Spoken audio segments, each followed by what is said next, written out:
Okay, is everybody here? Everybody's in. We're good? Yep. Okay, I'm going to call the committee meeting to order and turn the agenda over to Mr. Johnston. Okay, good evening, everyone. And particularly welcome to Mrs. Dalton, her first meeting with us this evening. She is in person here in the room. For those of you that are up on or at home joining us. So we welcome her this evening to her first meeting. Okay, so we'll proceed right through the agenda. Program presentations. We do have Mrs. Dolges listed. Mrs. Dolges, all yours. All right, can you hear me? Hello. Yes. Okay. Sorry, my internet out here is not functioning too well tonight, so I apologize. I wanted to go over our fundraiser that we had for the homeless that our student council did. I wanted to share that we collected over 2,200 items. We also collected $780 in cash and gift cards. So it was a very successful collection that we had.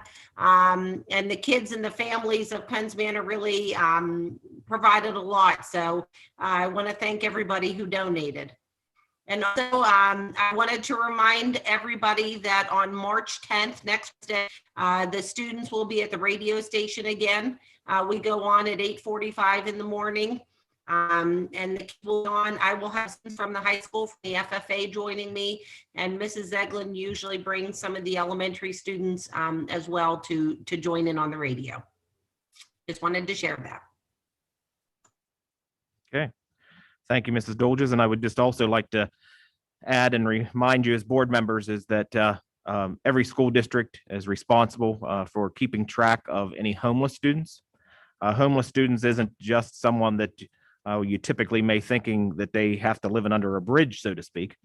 But homelessness is anyone that they find themselves in any situation. Let's say, for example, if they were unable to pay their rent, and so therefore they were put out of their apartment, anything of that situation, those all become what's classified as homeless.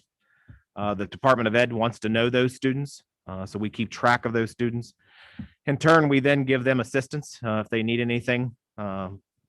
As Mrs. Dolges explained, what Student Council has collected, we utilize all those items, all the gift cards, and in turn, Julie Miller is actually our homeless student liaison. So she attends all the meetings in the IU, is a liaison between that group and our district. So she does that particular work and organizes it. So just wanted to remind you that we do have that homelessness program, and we discuss the students that are on that list every year. Typically, as we go through the year, we have an average of probably 12 students that appear on that list throughout the year. Okay, next, moving on through the agenda, we have nothing under negotiations this evening. We do have 2 items under curriculum. The first, either online or if you're here in the room, physically in the room, you'll have 2 hard copies. And the first, let's talk about the new school year coming, 21-22 school year calendar. We're going to ask that you approve the calendar. Just want to highlight a couple things that's on here. First, all the written description appears in the box with a month, so different than what we've done in the past. So let me first start out that our first teacher day will be Monday, August 23rd. We then have a second teacher in service day, and then we have an Act 80 day. Typically, we have not had 3 days in the front end before students come. However, we have learned in the past that trying to get everything in and the new items that we need to cover, we just don't have enough time. So we're placing 3 days in front of the first student day. So the first student day would be Thursday, August 26th. You can see then we go throughout the year, all the descriptions are there. Typically, and in this calendar, we've placed 4 snow days. You can see those are listed. And then our last student day will actually be May 31st of 2022. And the last teacher day would be June 1st of 2022. Any questions? So we would ask that you approve next school year's calendar next Thursday. Any questions? Okay. Seeing none, we'll move to 4B. 4B is the revised school calendar for the current school year where we are in. I just want to point out that we did use all 4 snow days that we had set aside in the calendar. So those are all adjusted on this particular calendar that you're looking at. We'll ask you to approve this revision. A couple items that I want to make sure that we cover this evening. Because of those snow days, it's altered our time around the Easter break. So as you can see, we've been having early dismissals on Wednesday. March 31st will be actually an early dismissal day. And the very following day, since it's a snow day and it's the day before Easter, we'll also have an early dismissal.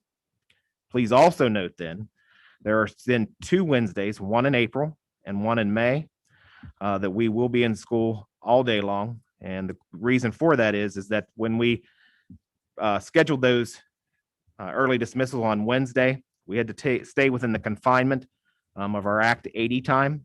So we do not have enough Act 80 time to take and do an early dismissal on April 7th. That's why you see that it's not shaded. And Wednesday, May 12th. However, you can see within that week, there is already a day off for students. So students will be actually out, and they'll only be in for 4 days each of those 2 weeks anyway. So that calendar you'll be approving, indicating that we've used all 4 days. And then I just wanted to point out that we do have 2 full days here towards the end of this, 2 Wednesday full days towards the end of the year, which will be Wednesday, April 7th, and then also May 12th. Questions?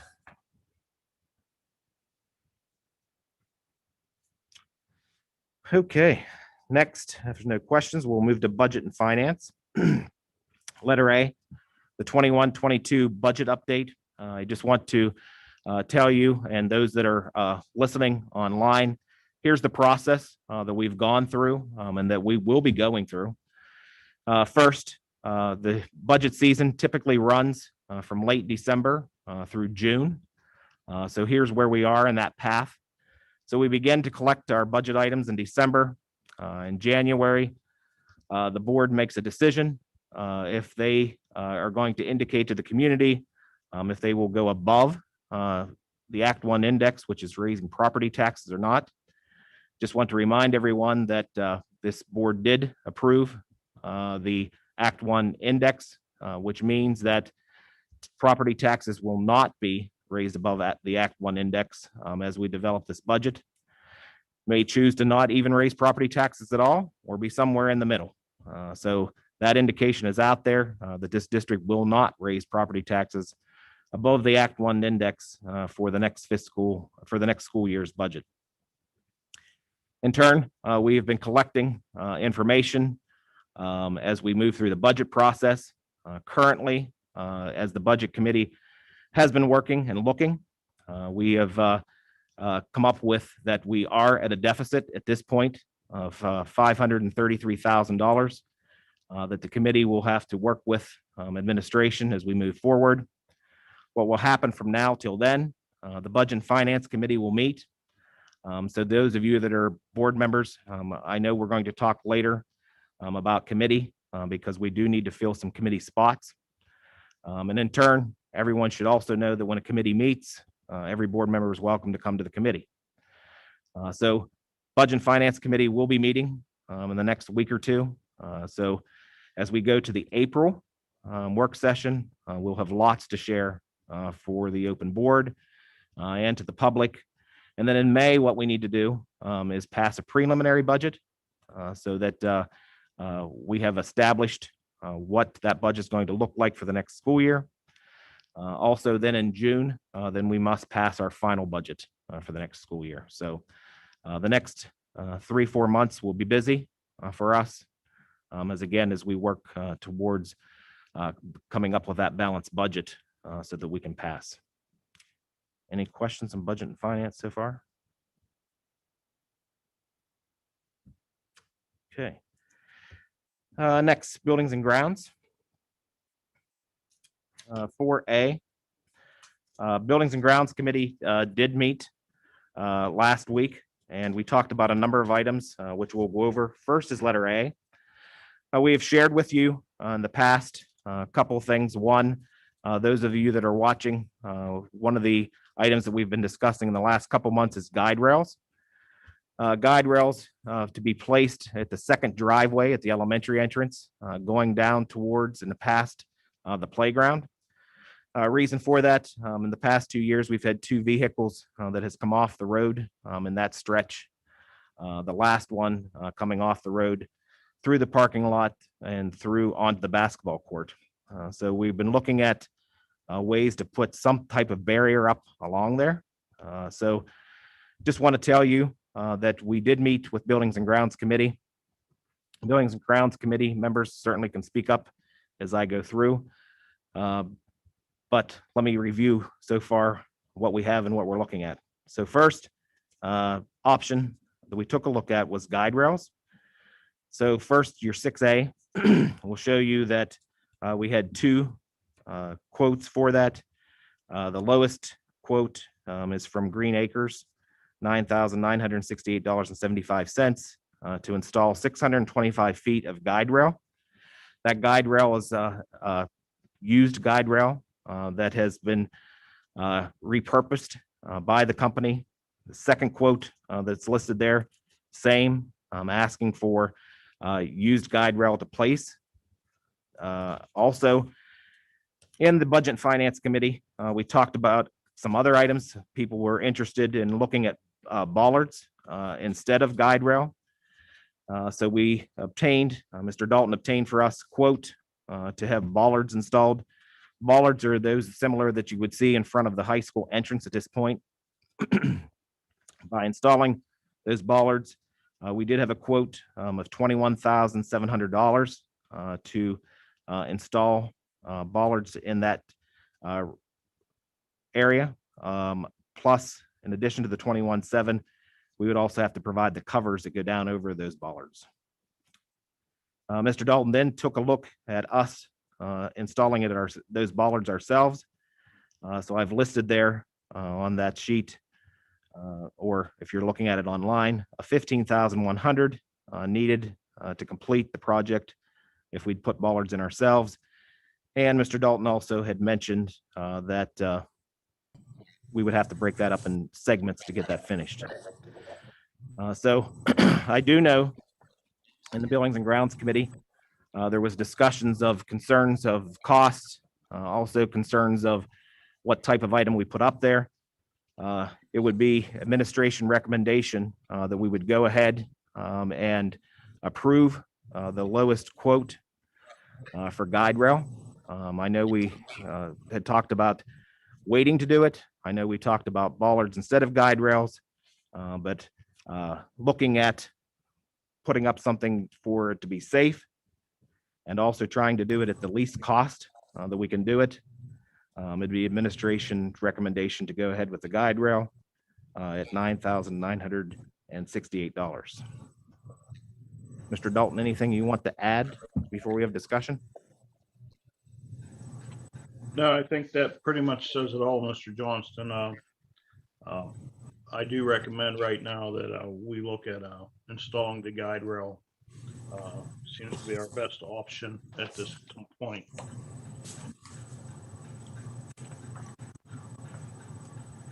Comments, questions? Was that coming out of his budget, Mr. Dalton's budget? No, that would come out of capital reserve. Capital reserve, okay.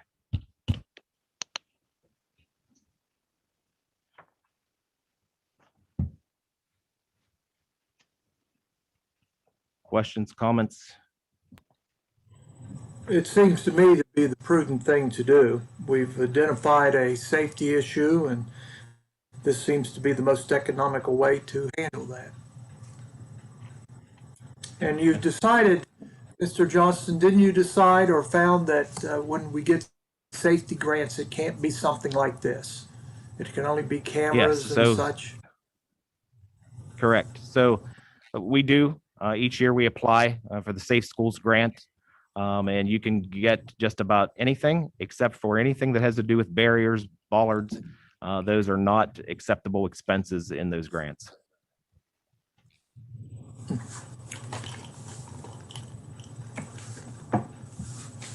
Mr. Johnston, Other questions, comments?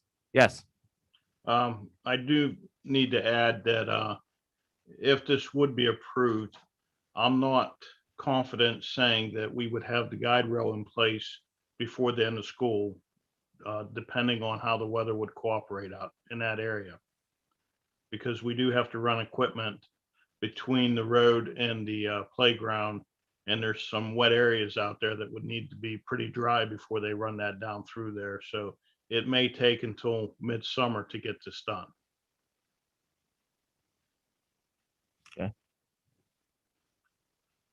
Other questions, comments?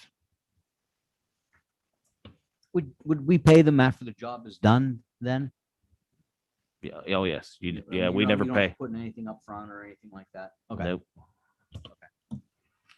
Nope, we would never pay till the project's completely done. Okay. Everyone's okay with that being placed on the agenda for next week? For consideration? Okay, well, okay. Next, 6B, as you recall, we do have a 4-hour cleaner position that is open.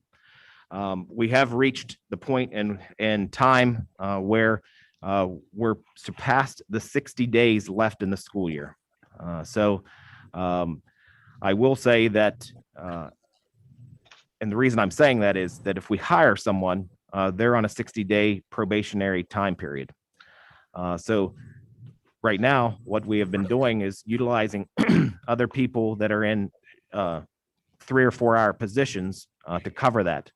We would also in the future use a substitute. So my recommendation would be that we would continue to do what we're doing to cover that, because as you recall, those 2 4-hour positions were created to do cleaning during the year. And those were to end on the last student day. So if we're going to continue with that as our plan, we have 59 days of school left. And that's shorter than anybody on probation. So unless anyone objects, we'll proceed as we have been taking care of since that position was vacated. Questions, comments? Anything you want to add to that one, Mr. Dalton? No, I agree with you 100% on that. I think the best way to go is just to keep filling it the way we've been doing it. We've been getting positive feedback from the staff and throughout the building. So I'd rather just keep it going the way it is. And I will say this, that those cleaners have been doing a remarkable job. I will tell you that I think that is one of the pluses that has helped us throughout the year. And I sit here as the superintendent and say, wow, that's a good thing. And I'm not sure where we'll be in August. But I also know as we're moving through the budget and finance committee and know what the budget is. So I still have to continue to steer with our first plan. And that was, it was going to end on the 7th. As we go through budget and finance, and we think that something remarkable comes out of the budget and finance process. And we want to take a look at a 4-hour cleaner throughout the day to do what I will tell you is a remarkable job that they're doing. We'll certainly take a look at it then. But at this point, the plan will be as we sit in the beginning, and that was, excuse me, that those 2 4-hour positions would end the last student day. Okay, next, it's letter C, award bid for electrical service renovation upgrade. So let's walk through that particular item. First process that we went through was, and let me remind some of you, because it's been a long time since the McClure company's been here. So we asked the McClure company to look at a project of eliminating the above ground electrical work, also the electrical units that we'll show you pictures here in a short moment, to have all that removed, put underground, and actually do electrical work into the concession stand. Honestly, we looked at McClure and then asked him to include that. The number was absolutely above anything that we wanted to spend. So our next step was that we asked the Lentz company to actually draw up the specs for the project to be completed.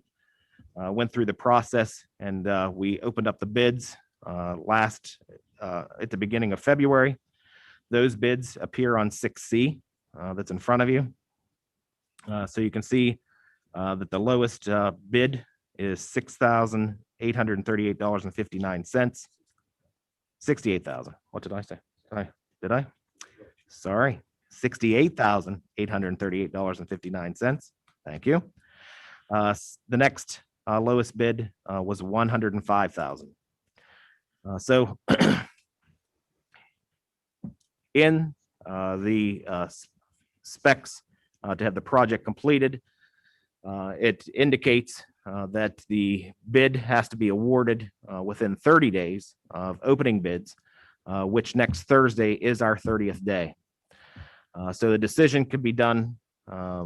So here would be the timeline of taking a look at the project.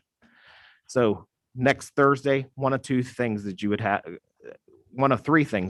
to do. One, if you didn't want to complete the project, you would reject the project in a motion and reject all bids. Second, if you wanted to extend it a month, you could extend it a month. But if you make that decision, you have to tell me that this evening, because I would have to ask the company that has placed the lowest bid if they would be willing to wait for 30 days. So they would have to approve an extension. So I would need from this Thursday to next Thursday to get that extension, and then you'd be proving a motion to extend it by 30 days. Or you can award the project. So following month, if you don't award it this month and you want to extend it, then we're looking at April. And then in April, it would be the same as this month, meaning that you would have to have a motion to either reject all bids and not do the project, or at that point, then you would award the bid of $68,839.50. So I know we've had a lot of discussion about this, but I'm not sure. I wanted to make sure that you knew where that location was. So I had Mr. Dalton take some pictures. So if Mark, if you can, or Dave, if you could put those pictures up for us, so if I can give some explanation.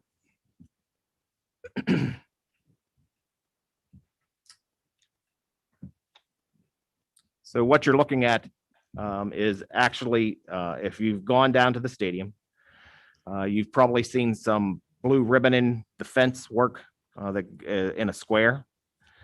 So the square that you're looking at right now, all of that would be gone along with the upright electrical poles, and then of course the above wiring that is coming in. I can click to the next one, Dave.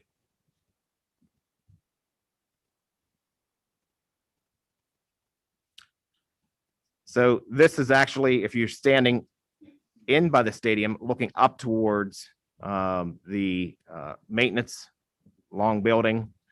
So everything from what you're seeing right in front of you from those poles, all the above electrical line going up towards the maintenance building, all that would be removed, and then everything will go underground. Go ahead, Dave. So this is just a side look, so that you get perspective of where that square is. Again, you can see the fitness center. Inside that particular square, you can see the items that are in there: a transformer, a sort of a makeshift panel, and then we'll clue you into all the panels that are in there. Again, that's just another getting a close-up of that compartment that has the following items in. Go ahead, Dave.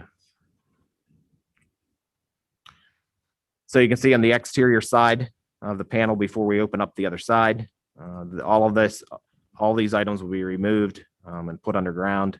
And actually what they're going to go in towards the utility room in the far end of the concession stand building. Go ahead. Yep. So this is the other side. You can, if you can see in there closer, numerous panels that are in there. Mark, I don't know if you want to explain anything. Maybe go to the next one, Dave. Maybe you can see closer up. That panel there controls the field lights to the right.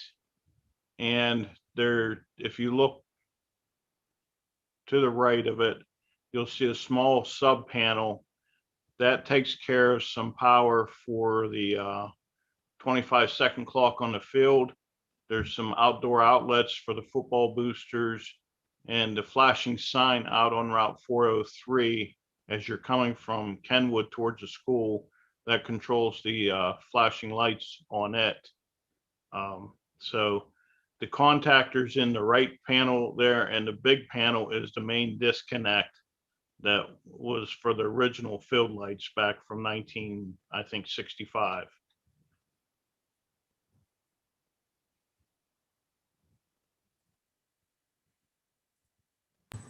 And those original are still in use, Mr. Dalton? Yes, Those are still everything that you see in there is still being used in some capacity.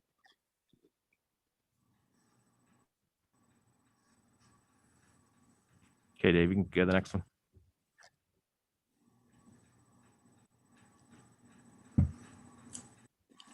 Mark, I don't know if you can describe what that is. That is just the main disconnect for the field lights. And it's also powering those other panels I mentioned, those sub panels.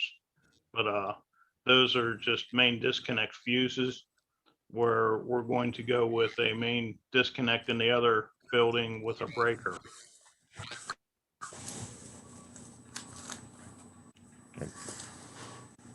And that's just the contactor for the field lights that needs to be upgraded, and that would be moved into the back of the concession building into the mechanical room.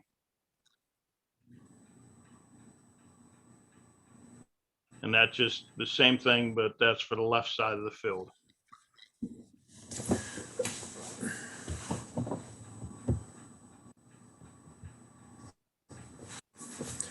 Will any of that, those actual items be moved inside, or is it all obsolete or not up to date? All those items will be moved into panels inside the back of the concession building in the mechanical room. And the connections for the lines will be made in ground vaults, basically somewhere in that area right there in the ground. But everything else will be moved indoors. But these actual boxes, we're not using over? No, we are not reusing any of this. And that equipment, all the equipment, boxes for outside or the in-ground ones, et cetera, are part of the quoted price? Yes, that is correct. That was part of the engineers, HF Lentz engineered that with ground vaults as being part of the bid. I believe there are 2 ground vault panels there that are being put in place of that will take care of these connections. And the schematics and everything, that came from what we paid $7,000 to $8,000 to HF Lentz to come up with? Is that, how would our contract know what equipment to buy and everything? It was part of the list that they were to obtain from HF Lentz for part of the quotes. That's where they got their price at for coming up with the supplies. So everybody worked off the same sheet? That is correct. Yeah. So what will we see outside then? Besides the safety part, what aesthetically will we see? Anything? That transformer?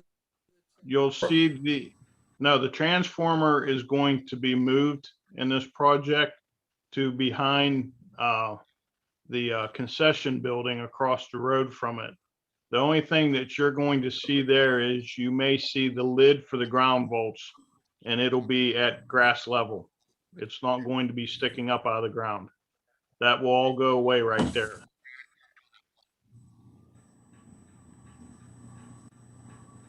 And of course, the bid includes all the excavation and seeding of the, after all that's taken down, all Yes. the excavation and seeding and whatnot.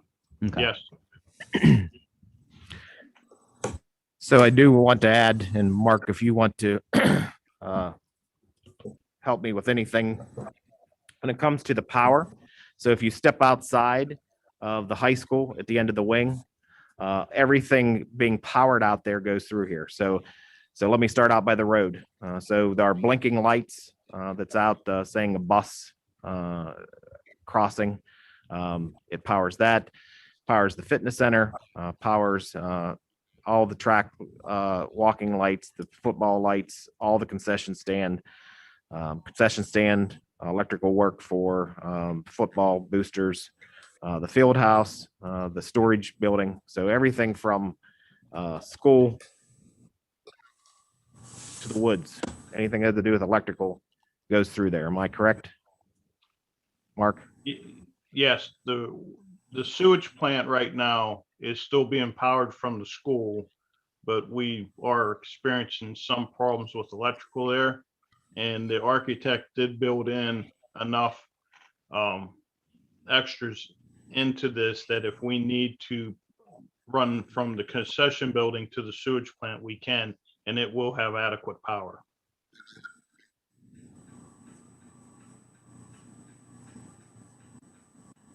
And this Other power now questions? comes overhead from that corner of the building.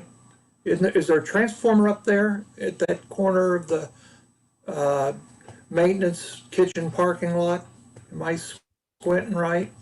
There is a transformer about 100 feet from that pole, and that's the transformer that powers the high school. Okay, has nothing to do with the pole per se. So where does the electric come to going to the poles? Where's it coming from now? It actually starts out by the basketball court in elementary and runs underground until it comes out of the ground on the other side of the pre-K playground and goes up a pole, and then that pole runs to the pole you see by the maintenance area. So it runs above ground from the pre-K over to there. Are we picking up any more responsibility for wire that we wouldn't have right now with those poles being up? No. You know what I'm saying? No, we actually have to, REA is going to supply the wire, or we have to pay for it to go from the back the pole. It'll be underground from there down to the transformer. They're going to supply, to best of my knowledge, a new transformer with that, but we have to pay for putting the conduit in and the wire, but they supply it. Mm-hmm. And is it? And that's in this quote, correct? Excuse me? Yes. Yep. It is. That is also included in this quote, correct? The conduit That wire. is, but we have to pay REA the sum Oh, yes. to do it. They took Do that you know out how of much that quote. is? They changed their quote, I guess, based on the cost of the wire price. But the last one we had, I believe, I want to say it was $19,000. So that would be on top of this then, Correct. correct? That's from REA? Excuse me, Mr. Archie. That $19,000, who's billing that, Mr. Dalton? REA will bill the district, and the district will pay that. Okay.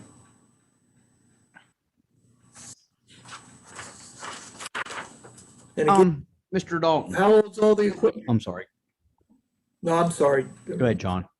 No, you go ahead. How old's all that equipment? The majority of it? The majority of that equipment down there was put in between 65 and 67. And it looks to me like the only thing that was upgraded out there was in 2004 is when they added the walking lights, the panels that were on the front, the timer and the disconnect and the contactor was added in 2004. But everything else looks to be in the mid 1960s range. Mark, when I bought this house, and for many years we ran that, what is it, Federal Pacific that everybody, you're not allowed to do anymore, right? Because it's everything's gotten better and it was so bad. Does any of this stuff fall into that? Has materials got much better, more, I don't know if efficient's the word. I just would think if something's not, what is that, 50 years old, 60 years old. Everything would be a lot more reliable. There wouldn't be as much concern when you're turning on the field lights on a rainy night, so to speak. Does Mr. Johnson turns those on, does he wear rubber gloves and goulashes? Yes, and we make sure he stands back with a 6-foot pole, wooden pole. Okay. We do use a pole. Hey, I have a question. The one cost is significantly less than the others. Do you have any, did they forget something? I mean, all the other ones are high, and then our one price is so low. Do you have any concerns that maybe they left something out or going to come back and No, say, actually, oh gosh, we forgot? Actually, Mr. Larch, in speaking with HF Lentz, after they left, as part of their due diligence, they called the contractor and went over everything with him and made sure that he felt comfortable with the price submitted. And they called me back the next day and said that everything looked okay, and they were in agreement it was okay. Okay, excellent. One question I have, Mark, that goes along with that is, I guess from the other bidders, did we get any comments or concerns and disputes in regards to what Ron had brought up? No, actually, there was only one of the bidders who actually showed up on site, and I gave them a site tour and explained it to them. Everybody else contacted HF Lentz and submitted that. And I believe of these, there was 5 contractors that were actually on site. And nobody really had anything to say after the bid opening. Okay, because I know I can recall when we talked about this first and HF Lentz was providing some documentation, they gave an estimate, which would be probably more in line with some of the higher bids. So that's the question I was just asking, to see if that would raise a red flag to someone, because it's significant in that. Well, under my understanding, I did question, because it did come in lower than we had actually anticipated, which I am pleased with the price, but some of the cost of the supplies have come down dramatically since we've looked at this early last year. There was a shortage of, I guess, conduit, plastic conduit, and the price of it was very high, which now they're saying that it's come down in price. So that has helped drive the prices down.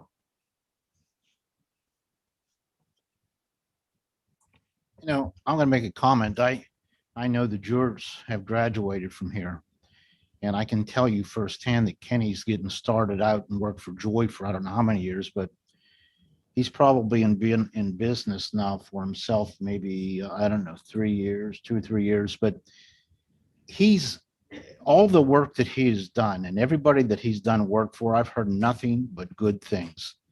And I've personally had him too. And he is And I think what he's trying to do is he's trying to establish himself with some very fair pricing. I think we're seeing some of that, Mark. And right now, I know it's him and his dad to do a lot of the work. And I have no question about the type of work that he'll do, and I'm only hearing good things. But I think that that's one of the reasons why you're getting some lower prices too. These other guys have been around a long time. They're probably more established, and I don't think it's for lack of knowing what they're going to be putting in. I think it's you got a local guy trying to help the district too. I do believe that, and I'm very comfortable working with him on this. As you know, we've used him for other projects in the school, and I've never had an issue with it at all. So, like I said, I think this is our the best price we're going to get on a project like this that we're going to see in a long time. I always ask this question. Where's the money coming from? Yep. For this project? So this would come from capital reserve too. Well, I don't know what's wrong with me tonight. So this would come from capital reserve. And I know that you sit as I just got done indicating about the where we are in the upcoming budget with the deficit. I do realize that this is coming from capital reserve, so is the guide rails. But I have to say, administrative wise, I still have to recommend to do it. And here's why. Simply because I know the problem has been there, number one. Two, I know we've spent $7,500. Three, I don't think we'll ever get another quote that's as low as that. So again, that's my recommendation. Again, buildings and grounds folks, you can chime in. Other people can chime in. Again, I've explained what you can do to put it off. You can put it off a month. You can also choose not to do it. But if you're asking me, and I realize it, that it's a cost, but I don't think you'll ever get a bid that's lower than that in the future. Darren, I just have one question or comment on that. I know collectively, as we talked as a building and grounds group, I don't think anybody disputes a need and safety, and we've seen photographs and where all those things are. And I don't think anybody does dispute that. The biggest thing is the money. Where is it coming from? And that was my biggest concern when we were talking about this. So, after that meeting, I sort of was thinking a little more about it, because we talked about a budget deficit. At one time it was an 800,000. Now it's about a 500 and some odd thousand. Borrow from a capital reserve. Where does that all end up?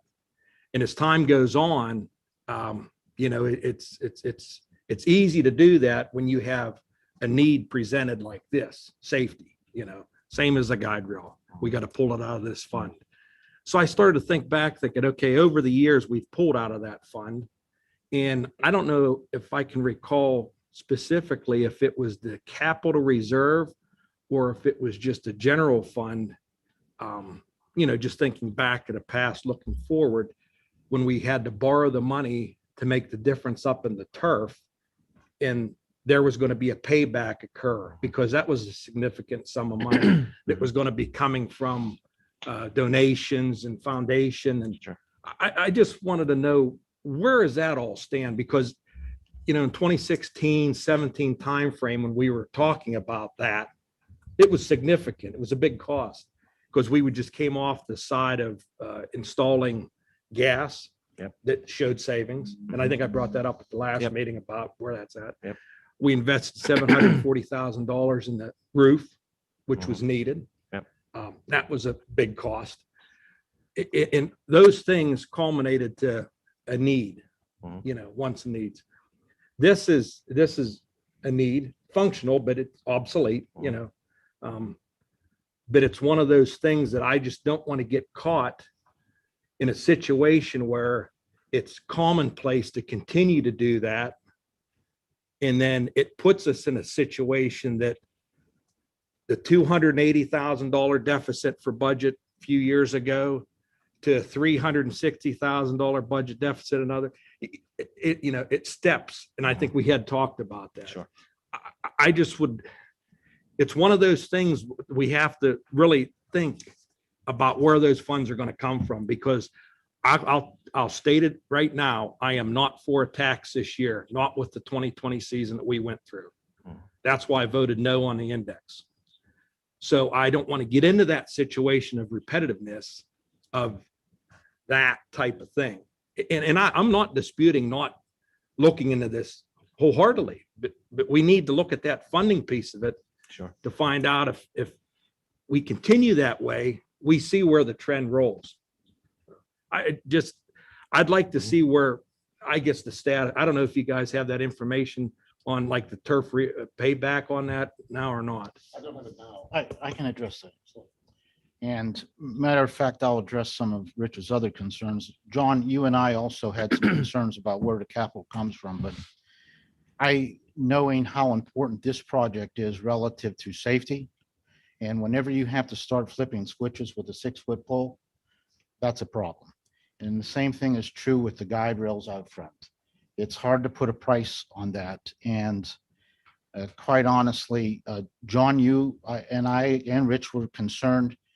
I am very supportive of going ahead with this project at this point, only because I've taken the time to look at the capital reserves, where they're at. I saw where they're at. I know where we're at with the budget piece. I'm comfortable moving forward with that. I still think we have budget issues. Now, let me go back to Rich's other comment about the turf. I can tell you right now, there's a lot of people who like to bring the turf up with the idea that we didn't need to do it. Well, people don't realize we had a field that wasn't functioning appropriately too. We were fortunate enough to be the first ones out to get a grant from the Pittsburgh Steelers. Everybody would love to have that grant. Everybody's envious of it. 250,000 plus ESPN's piece of 25,000. We ended up getting the turf for probably 700,000. I made a commitment that I would raise private donations to raise 250,000. We're at $200,000 right now. And I told Darren, I said, I think I've got a corporate sponsor that will do the other 50,000 this year. So we will have met our pledge. And when that happens, I want the public to know that we met our pledge. And those dollars that we borrowed from the capital reserves, Josh, are coming back to the operating budget. They are. So for the people that are listening, our foundation has helped this district tremendously, not just with the turf, the 2 marquees. If we wouldn't have had the foundation to do, they were 40,000 each. We wouldn't have marquees. Somebody would be going out and putting the letters up. So for the foundation, it is doing a tremendous job. We're taking advantage of EITC dollars. If any of you have businesses out there that give EITC, they need to talk to us, but we are meeting the obligation for that. The budget piece is an issue, but I do think what we have to be able to do is understand why we have that issue too. We're not talking as a group about cyber. We need to be talking about cyber. At the end of tonight's meeting, I'm going to ask, I'll just do it right now. I'm going to ask Josh to make sure every board member does a SWOT analysis. Does everybody know what a SWOT analysis is? It's just identifying the strengths, weaknesses, and opportunities and threats of a district. I want all of you just to take a couple minutes and jot down what you perceive as this school district's strengths, weaknesses, just a couple things in each area, opportunities and threats. Because I think where we're at with the budget process is, and I'm a member of that budget and finance committee, is my recommendation is going to be that we bring the whole board in for some discussion shortly. Because first of all, we've got to be on the same page when it comes to things like cyber, declining enrollments, and some of those other pieces. And right now we're not on the same page. And we're fighting different battles, and we shouldn't be. We need to get on the same page. So I'm going to ask all of us to do that. I'm also going to ask all of us, when it comes to working on this budget, that we give it the time that it needs, because we can't keep kicking the can down the road. And, you know, unfortunately about the taxes, I don't think one person wants to increase taxes. But when I sit back and think about this, folks, we have a Peasers issue, and I don't mean to digress, but let's talk about it. Peasers cost has moved up, and everyone knows what Peasers is. That's the state pension. Peasers has moved from, in the last 10 years, Josh, from 20% to 36%. It was 4.5%. It's now 35%. And if you're a taxpayer, listen to what I'm saying. We have no control over Peaser cost. Now, we get about 16 cents on Peasers coming back from the state. That's it. So the rest is our obligation. Peasers. No control. Health insurance cost. What I've just found recently, we have very little control over health insurance cost. We'll talk more about that as a board, but I can tell you for a fact that our health insurance cost has gone from $1.9 million less than 10 years ago to $2.9 million today. But let me just correct you. It's $1.5 million 10 years ago to almost $2 million just last year. 2 million? 2 million. Okay, I knew it was up almost $1 million. And I'm going to tell you something. We have, that's about $133,000 a year. And guess what? That's more than Act One. Just step back. Two things that have happened that from a state perspective, and I'm not even talking cyber. Two things that have happened from a state perspective with Peasers and health insurance. We can fund the incremental increase with Act One for just those two pieces. So I'm not speaking out of turn, folks. I'm just speaking that we have, as a district, we have an obligation to sit down and take a look at. We've got to look at our programs. We've got to look at some of the things that we've added and ask ourselves, are they adding value? But as a district, I don't think we could kick the can down the road. And I'm going to tell you this, that I've always been a proponent of making sure that we're sound financially. Because I said, I don't want to be the first one out. And I'm not going to talk publicly about what schools are having some problems. I'll talk to you about that. But quite frankly, there's a lot of schools that are having problems. And I don't want this school to be in that situation. But I'm going to tell you, in order for that to occur, we all need to be on the same page. So we don't hear something from home and bring it in here and think that's not the way it works. So I'm going to ask us all to start by just doing that SWOT analysis before we sit down from a budget perspective. And I don't know, Rich, I digressed off of those comments, but I want people to understand too that, you know, when we make an obligation, we're fulfilling those obligations from foundation's perspective. Yeah, I appreciate that, Bob. And it's not to the point of, it must have struck a nerve with you whenever I noted that. No, but you know it what, was just I hear this all the time, and I'm just thinking, to me, I'm thinking, we're so fortunate. You know, you could look at it one of two ways. You could either say, we were the lucky ones, okay? But there's a lot of people don't like that. A lot of people don't like your success, our success. So they rip down what they can. And I'm thinking, just be grateful for what we have. So it does strike a nerve. And it's not just that, it's all this other stuff. I haven't been looking at this budget too long. You can tell I'm getting worked up over the darn thing. But the thing is, I think we could get in the same page as a board. I'm optimistic. But I think what it's going to take is it's going to take all of us to spend some time. It's going to be time consuming. It's not going to be easy. Because I just think, and I'm not a proponent, I'm just using fund balance to put a patch on things. And I think that too many people are comfortable with that. Yeah, and just to circle back around, the whole point I was trying to make is not get into that routine of borrowing from in hopes to pay back. And that's great that payback is going to occur, you know, because those are things easily lost somewhere. And really, you know, I'm part of that foundation group too. And you know, it is a tough thing. And I know you've done a lot of work getting to that point and getting some of the EI. We've had things. some good business partners. And Right, that's- And right. private people too. Right. That's why it's been successful. Right. So that's the biggest thing about not having to kick that can down the road. I don't want to get into that situation as a routine. And maybe I should just finish off by saying this is that Josh and I have used Mr. Packer quite a bit in the last week and a half. It's related to the budget. So, and just have to remind yourself, Mr. Packer wants to talk to you all later because, you know, we do need to fill some spots in with our committee at this point, of which one has to be the Budget and Finance Committee. So we've really been relying on him to bounce ideas off. We clearly know, and I clearly know sitting here as the superintendent, how we have to move forward, meaning that let's just be perfectly honest. We know we're getting federal money of 1.1 million. You could sit here and you can say, wow, that saves the world. Okay. Problem with that is that is not to be money that we as a district depend on to balance a budget. So we've shelved that.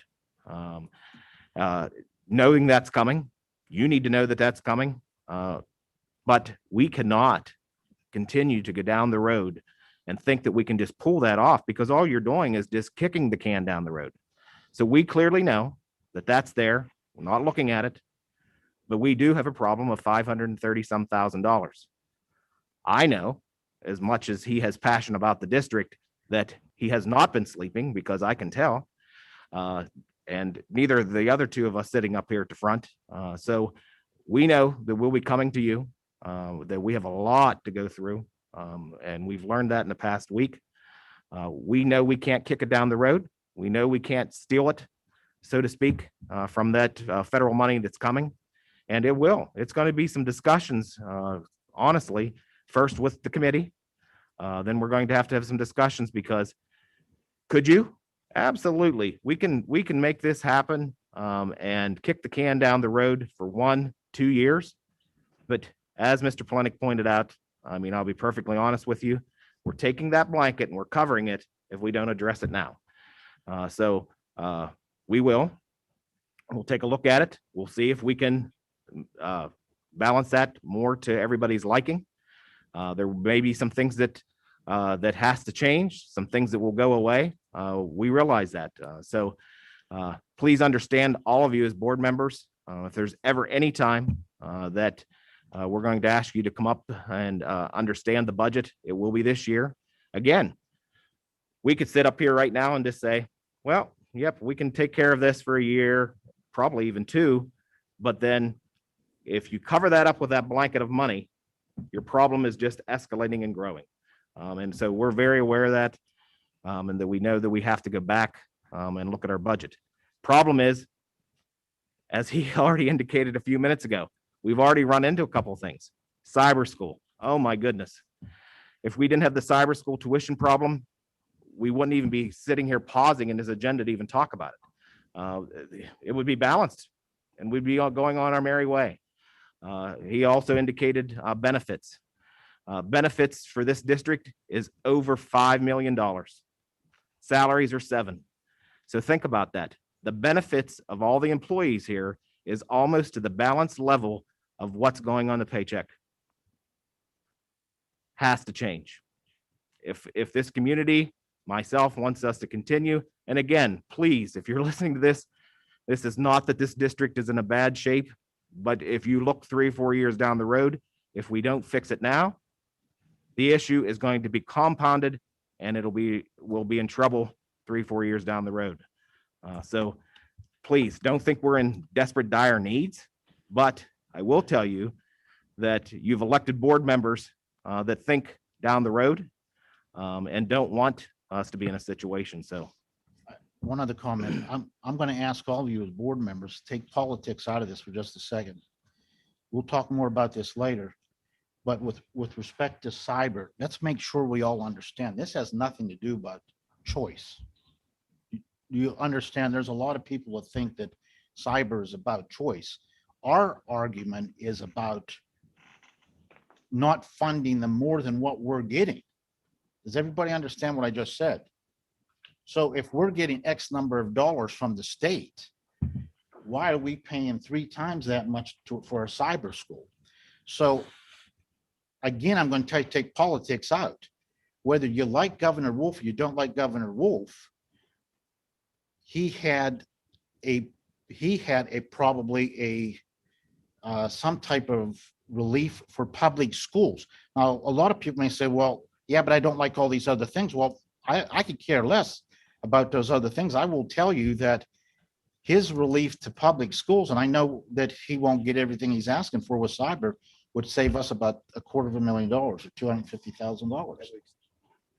So again, the real message is that has nothing to do with choice. It's how we get reimbursed, and people don't understand that. So I think there's a lot of people say, oh, I think it's okay that I send my kids to cyber. When you send your kids to cyber, you're increasing the tax base in this district. I don't know what's on. I don't know what's being picked up by the media or not, but I'm going off. So the bottom line is, I could tell the last week and a half I'm just now. gonna tell you right now that the bottom line is if we're incurring cyber costs, it's being passed on to our taxpayers, unfortunately. Sorry. So with that said, let's go back around to the project. Maybe this helps you also too in making a decision. I asked Mr. Dalton and I have had discussion. I said, Mark, talk to me. I said, do we have projects in the next year or two like that we've been doing? He has indicated that we don't. A couple things that we think that we still need to do. Some sidewalk repair that he feels that we can do on our own. Putting still the seal coat on the wall on the exterior of the elementary. Again, he feels that we can do that ourselves. So if that helps, even also in decision making, we don't foresee us in the next year or two coming with anything that will be to the level of this whatsoever. Am I correct, Mr. Dalton? That is correct, Mr. Johnston.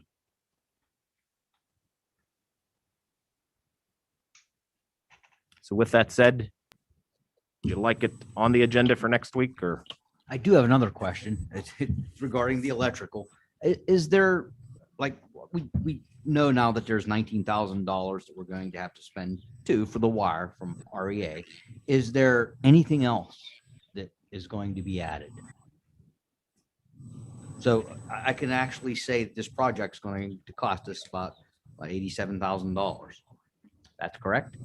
That is Total? correct. Correct. Okay. And then we're going to add the 9,000 or almost 10,000. So what you're asking us to do is agree to spend $97,000 out of our general budget. Yes. Okay. Capital reserve. Rather. Not our general budget, our capital reserve. Correct. Okay. And were we planning to pay that back then, or we were just going to spend it, right? We were just going to spend that. Okay. All right. Wait a second. Oh, maybe a year. Go ahead. I think Maybe you have there's another a plan in place to replace the dollars for capital reserves. Oh, for yes. Let's just make sure. That's what I meant. Yes, there is a. That's However, the plan, yes, we have to plan because we've had that discussion the past week. And again, the committee needs to meet and we've got to add a couple more people to that committee. And then at some point have you all in here. Is it to actually generate funds back to the capital reserve? Absolutely. But I can't sit here and say that the plan was that Mark's budget's in 2 years going to put it back into. That's what I meant. So, okay. Yes, and I got what you were doing with the budget, but that was what I was saying. Were we going to earmark this money out of Mark's budget since he has no other big projects and say, okay, what you're getting this year, you have to take 50% of it. I just remember and put it back in for this project. We're not doing that. Correct. Okay. I Actually, personally would like to I'd like Go to ahead, see it Mr. on the Hardison. agenda. I'd like to see it on the agenda, and we'll, if we wait a month, we're going to be doing the same thing. So let's put it on the agenda, and we'll either vote it up or down, and have to live with our decision. I think it's a worthy project. I hope it goes through. I hope we all follow up with what needs to be done and quite frankly, support the administration. I feel the same way. Okay, any other questions or comments? Okay, seeing none, we'll move to 7, athletics. Letter A, we would like to move forward in hiring an athletic director next Thursday. We'll talk about interviews and recommendation in executive session. Also, athletics committee also interviewed for track boys coach assistant number 1. So we will talk about those applicants and a recommendation in an executive session to be hired next Thursday. Do you want to Mr. point out Johnston? that before? Yes, go ahead. Before we go too far, item D under buildings and grounds, we skipped, I believe. Oh, I'm sorry. I will get back to that. Sorry. Glad you caught that. Whenever. Nope. We're going to go back to that next. But before I leave athletics and then go back to that item, I do just want to point out that both the boys and girls basketball teams have won in the first round of District 6. Both will advance to the second round. The girls will be playing tomorrow evening at Southern Huntington at 7. And the boys will be playing at West Shamokin on Saturday at 7. So congratulate them on their work and advancement. Let's go back to D and budget and under buildings and grounds. Also, when the buildings and grounds met last week, we had some discussion on, okay, well, where are we with savings with the gas line? So if you take a look at the spreadsheet, that's 6D, let me go through that and where I stumble on this, Mr. Muscatello can correct me if I'm wrong. So if you take a look at the first 2 columns, that's the expense Columbia Gas. Now Direct Energy is involved with providing. You can see the gas cost and then also credit we receive from those folks that has tapped into the line that has been brought to the district. You can see the total costs that are listed there. And then we also have compared the oil cost because that's what we heated with prior to 2014. This school district was heated by fuel oil and of course now natural gas since we converted. You can see the approximate savings, and then he also has a column to the right explaining the cumulative savings. Line down below shows you the cost of the gas line of $573,390.53. So if you go over to the last column, in the year that we are at right now, on 2021, you can see savings of $536,446. So you can see that we're just about in the range to have that project that it's paid for itself.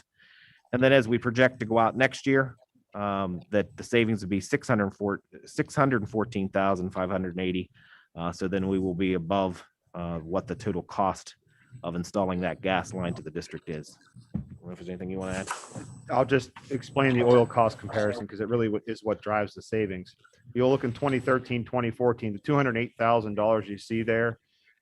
In that time frame, I looked at historical gas oil prices. That was $3.30 per gallon in 2013-14, and was actually the comparison done by the Columbia contractor at the time when the project was being sold to the district. You'll notice that in 2014-15, the oil cost comparison goes down to $132,000. From about that point on, oil prices actually declined and are fairly low. And so what I did was I took an average gas prices over those years of $2.10 a gallon. And that's what that cost represents there. Now, the 2 last lines there are projections. 2020-21 and 21-22 are projections, which is why you see that the numbers are all the same. There's a couple things to note here. The first thing to note is that the energy savings project that we put into place is actually going to make it look like we're saving less because we're using less. That's a good thing. And so I actually expect the Columbia gas column and the direct energy column, or the total gas cost column, to be lower and showing us lower savings. I think the point to drive home here is that we will see a return on investment in this gas line in the about the 7.5-year mark. I want to remind you that the contract that we have with Columbia Gas was for 7 years. I don't know if that was supposed to coincide with each other or not, but the contract that we had with Columbia Gas was for 7 years, and the contract was for return, or should I say, it was for I guess return on cost was what I'll call it, above 1,600 decatherms of usage on the line. That gas credit column, we've received almost $133,000 to date in, I'll call, usage credits above 1,600 decatherms for usage on the whole line, both residential and commercial. So that is going to end this month. This month is the 7th year. I would maybe expect one last check to trickle in, so we may see an additional gas credit, but those are done pretty much for this point. At this point, so very successful project, if I might add. That's just one question I wanted to, or a point I want to bring up, Josh. I'm glad you said about the 7 years, because I can recall when we were talking about this project, that big dollar cost, $573,000 to run, was, do we do it? Don't we do it? Do it? And that cost fluctuation of oil prices up and down, gas prices up and down. And if I can recall, the individual that came in from one of the gas companies said, a 7 to 10 year term, we could probably have this paid off. And that's accurate. Yep, it is. So, I mean, I think that was a good decision, thought of, and it's luckily, it's working the way we wanted it to. So those kind of things are, and I'm glad, because, whenever I ask this question or building grounds, where's the savings at? And this is a good depiction of where that's at. Mhm. So Yep. Appreciate it. Other questions or comments on that item? Okay. So since we completed athletics, let's go to number 8, transportation. We do have one driver for you to approve as a substitute driver for Tri-County Transportation. You can see listed there, Elizabeth Coyle. Nothing currently under number 9, public relations. Nothing under policies. There will be next month, because actually new information just come from PSBA today and didn't want to hurry up and jam it on there for you. So we'll go over that next month. Nothing under correspondence, and now moving to new business. First, letter A. As you are probably aware, in our agreement with the teachers, that if they are going to be retiring at the end of the school year by March 1, they are to let us know that. So as a 12A, you can see the letter from Mrs. Voda-Pivic, her resignation due to retirement at the end of this school year. And that is the only resignation retirement that we received for this year. So that'll be a motion to approve. Questions, comments? Next, letter B, under new business. And we get this request every year, and that's to approve participation in the Pregnant and Parenting Teens program. You can see the description in 12B. I will tell you, in research with the high school, that it says that we have 1 female and 2 males currently in this school year. Actually, one of those males actually graduated this past year. So currently, right at this moment, there's 1 female and 1 male participating in that program. And again, they take and divide that amongst all the school districts in Aaron IU who choose to participate. And again, it would be an administration recommendation to continue with that program. Any comments, questions?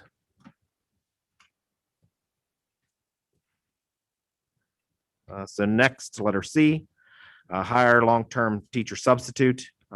Administration will have for April a recommendation for the long-term substitute position. That will be for 6th grade from towards the end of April to the end of the school year. So we will bring a person to you to be approved in April. Next, 12D, approve superintendent 2020 evaluation. I want to thank each and every one of you for completing your evaluation for 2020. I also want to thank the Administration Compensation Committee, particularly Mr. Hardesty chairing that, to pull all that together and has been presented to me. So I appreciate all of your feedback, but we do need to have a motion to approve the evaluation for satisfactory, unsatisfactory, which will be on the agenda for next week. Any questions? Okay, not, we'll move next to letter E. Mr. Yes. Johnston, I need to say something Yes. on that. Guys, or folks, we remember we do ours 5 different steps. Unsatisfactory, needs improvement, satisfactory, very competent, and outstanding. The state school law lets us do unsatisfactory or satisfactory. It seems any more satisfactory doesn't sound as satisfactory as it ought to. I like ours better. And if Mr. Johnston's at 0.46, so he's, almost a point over very competent. And I just like to point that out.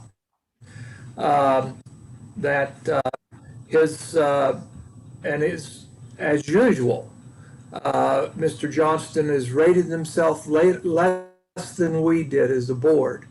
And he has set his goals for the coming year to tell us what he's working on all the different areas. And if anybody needs a copy of the comments of our board or the tabulation, let me know. But thank you, Mr. Johnston, for your continued good work. Nope. Thank you, Mr. Hardesty. Appreciate it. Okay.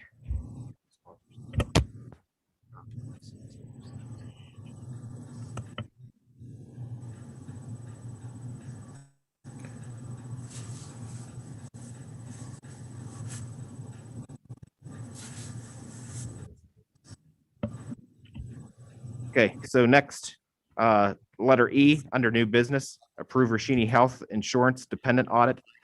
So again, as Budget and Finance, in the past week and a half, we've been trying to turn over every single stone.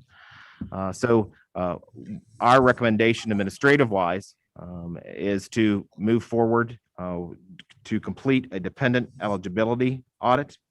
What does that contain? That contains basically us actually putting out an audit, taking a look at our dependents. We clearly know that our employees are all insured the way that they should be. However, looking at the cost of dependents and making sure that the dependents that we have listed clearly are the dependents that should be on our health insurance. So again, we'll talk about that in executive session because it has related to a contract. So we will talk more about that, but I do just want to brief you on that particular item. Any general questions on that one? And again, just another item that we've come up with to try and look at the point of fact of budget and finance for the district. Okay, next. Letter F, approve Life Touch photography contract. That is listed as 12F as your handout. And you can see listed there a complete contract. Mr. Muscatello actually took the reign for us to put out the RFP. We did only receive this one back. Interstate, who currently is our school photographer for this year and will complete out or finish out this school year, did not submit a proposal. So I'm actually going to, since Josh had taken the reins of that, will yield to him to give explanation as to what's inside that packet that's in front of you that you can certainly read over from now till next week. Yeah, there's a lot of things in there. Just know that we're still going to be getting photography services. They're going to be just as high quality as Interstate. But Interstate decided not to put a bid in. Shutterfly, Live Touch, who now is actually owned by Shutterfly, did decide to put a bid in. We're actually really excited about this bid, and here's why. There's a few things that are included in their particular proposal that we're not taking advantage of now from Interstate. The first is that they give us a couple of things complimentary. The first is something called inclusion for our families, and so what this means is that each school building during picture day is going to be given 100 free photo packages to provide for students who cannot afford them. And so each building will get 100 total across the district to provide for students who cannot afford packages. In that package would be 1 8x10 and 2 5x7s, and also a digital image that they can use for sharing. That's not something we have today. The other thing is they're also providing complimentary something called a school branding grant. It's a one-time branding grant. It's $3 per enrolled student. It's about $2,700 that they're providing to us to brand our school using some of their digital photography projects and some of their branded products. And they provided us a few samples of that we've actually already put up in the district today. The other thing that they're providing is a high school grant in the amount of $1,500, and this particular grant is provided to the high school and can be used towards anything that they so choose. That grant actually in the same amount is being provided by Interstate, but it's actually being provided in the form of a commission by Interstate. There's nothing being earned here. It's just that they are giving that $1,500 to the high school building. The other thing is the Penns Manor area elementary school will now be getting a grant. If I understand correctly, they were not getting a grant in the past, but they will now be getting a grant of at least 25% of the net spring sales, or $750, whichever is greater. This is an excellent opportunity. We do believe that the 25% of the net spring sales will actually be higher than $750, but this ensures that the elementary school will also take advantage of some additional funds through this process. For the most part, not for the most part, there are no costs to the district. There are no direct costs to the district for photography services. All the costs are borne by the students and their families. But the interesting thing about what's happening here is Live Touch is owned by Shutterfly. The companies are the same now. And Shutterfly, if you're not familiar, is an online website where you can get all kinds of things branded: mugs, mouse pads, T-shirts, canvas prints, all kinds of neat things. And one thing that is being provided to all students is coupons and discounts to Shutterfly, being able to use their own pictures on these things. So it's really kind of exciting. We've never had these opportunities before. And the proposal was something that really kind of blew us away. So we're excited about it. I just have one question, Josh. I know every so many years we go back and forth. There's Interstate, there's Life Touch, there's Interstate Life. And I think the last time we were with Life Touch, maybe they weren't tied in with Shutterfly, and the quality of the prints and things like that was a concern. We had feedback on that. So I guess just, I'm fine with what you got going on here in the package and everything. I guess just we'll have to monitor and see if that improvement did occur. Sure. Yeah, sure. And as part of their proposal, we required them to send samples in. So if we find out that what they're providing is of a lower quality than the samples they provided during this process, then we have something to go on. And you are correct. And I think what you're referring to is we did have Life Touch before, a completely different local group than it was. Yes, I do think that you'll see a difference. Any other questions? So it'd be our recommendation as administration that we approve Life Touch to be the school photographer for beginning next school year for the year. Questions? Okay, next, letter G, approve substitute list. We do have a person listed there, Melissa Smoke, wanting to be put on the sub list for cleaner, IA, secretary, and cafeteria. Next, approve a new teacher mentor. And we'll talk about those candidates and recommendation in executive session. And that leads us to the last. We do need to have an executive session, but is there anything need to be discussed in the open meeting? Hey, one quick question. The Sure. Rashini audit, the health insurance dependent audit, they're not charging us for that, are they? Oh, okay.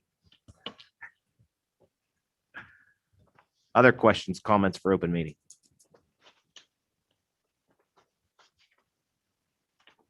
Okay, if not, our next meeting will be next Thursday. It is our business meeting. It'll be next Thursday, starting at 7 here in the boardroom and of course online as we've been using in the past.